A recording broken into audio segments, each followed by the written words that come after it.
chers abonnés, bonjour, cette nouvelle minute philosophique s'intitule Sans idée de mal. Le titre de cette minute m'a été inspiré par le titre d'un livre célèbre du docteur Philippe Madre, Dieu sans idée de mal.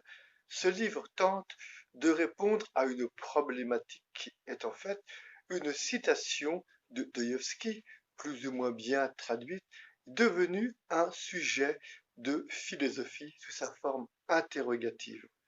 Si Dieu n'existait pas, tout serait-il permis? Un illustre docteur en philosophie nous a donné une définition limpide, Thomas d'Aquin, le futur saint docteur angélique. Écoutons-le. Le mal est la privation d'un bien. Où le mal se rattacherait-il à Dieu cependant?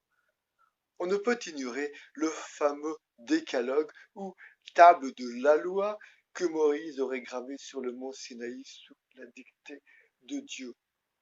Le mot décalogue, désignant ces 10 paroles, signifie dit logos, dit paroles, et même dit leçon. On devrait donc dire non pas les 10 commandements, mais les 10 pédagogiques, les 10 versets pédagogiques. Dans l'imagerie populaire, ce sont eux qui fonderaient la morale judéo-chrétienne. On y relie deux concepts, Dieu et l'interdit. Mais à y regarder de plus près, à la lumière de la définition de saint Thomas d'Aquin, on y lit en creux de simples rappels de bon sens que l'on nommerait de nos jours le sens civique. Tu ne priveras pas autrui d'un bien légitime. Le mari de son épouse, l'épouse de son mari, pour l'adultère, ton auditeur de ta parole vraie, pour le mensonge et le parjure, ton frère de sa vie, pour le meurtre, etc., etc., vous l'avez bien décodé. On y a vu trop longtemps que le bien et le mal étaient comme deux pages du catalogue des dictates du divin fixés à sa convenance, alors que l'on constate, en y regardant également de plus près, que c'est la préservation de tous les biens de chacune et de chacun qui y est visé. La réponse à la question initiale s'impose à nous. Que Dieu existe ou non, faire le mal demeure et demeurera toujours privé injustement autrui d'un bien.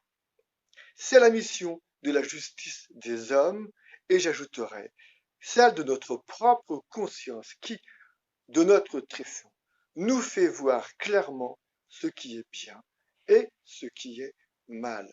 Le bien et le mal ne sont donc pas des idées religieuses, mais une réalité relationnelle enracinée en nos consciences de femmes et d'hommes, croyants ou non, bien entendu. Doit-on aller jusqu'à affirmer qu'il n'y a de mal que de mal ressenti comme tel? On peut en effet faire mal à une personne sans penser la blesser ou la léser, mais ce serait le sujet d'une autre dissertation philosophique. Et puis, n'ai-je pas intitulé cette minute philosophique Sans idée de mal? Chères auditrices, chers auditeurs et chers abonnés, bonne cogitation sans idée de mal. À très bientôt.